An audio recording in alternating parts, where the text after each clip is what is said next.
Here's to Dan and noble steel, the pride of Erin's nation, in spite of Wellington and Peel, we'll gain our liberation.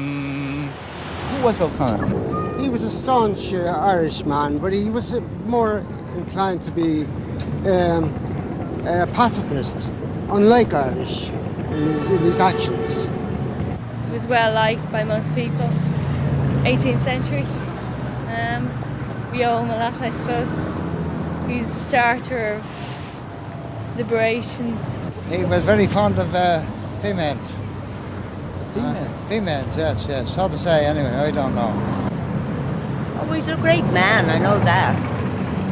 But what he was, I don't know. He was called the Liberator. He led the fight for Catholic emancipation and was also involved in the repeal, or trying to get the repeal of the Act of Union.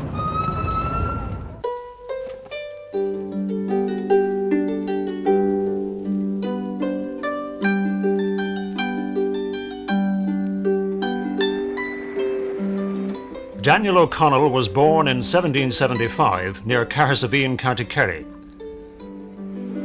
Smuggling supplemented the family fortunes in penal times and helped build the ancestral home in Derrynane.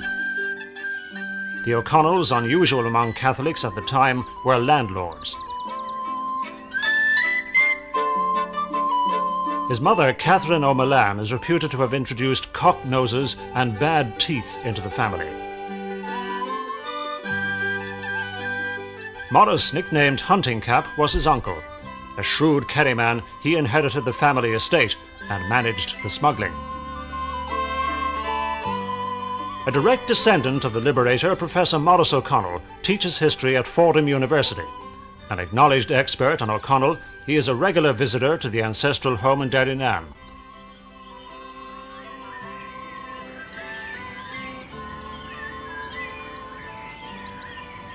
The house was officially opened to the public as a museum in 1967.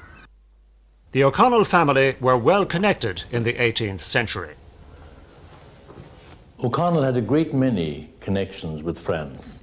Before the Revolution, he had 17 relatives who held commissions in the French army. Count O'Connell was made a count by Louis XVI, and he was a general in the French army, and a man of considerable influence among the Irish in France. And it was he who arranged for O'Connell to be sent to a school in France, to Saint-Omer at first, and then to the English College at Douai. That college was closed in January 1793 by the French Revolutionary government, and O'Connell and his companions had to leave France. And they did so a day or two after the execution of Louis XVI. It was a bloody baptism of a new age. Vast numbers were hauled off to the guillotine. O'Connell got his first taste of revolutionary violence. O'Connell practiced as a barrister at the Four Courts.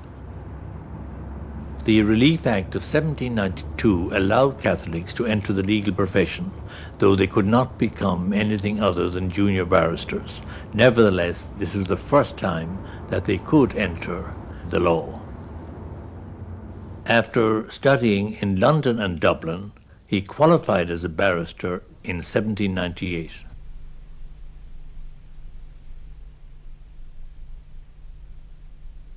O'Connell first achieved fame as a barrister in the courts, defending humble people against various charges, many of which they saw as unfair, and he defended them with such success that he became quite famous all over the country, and this fame laid the basis of his later political career.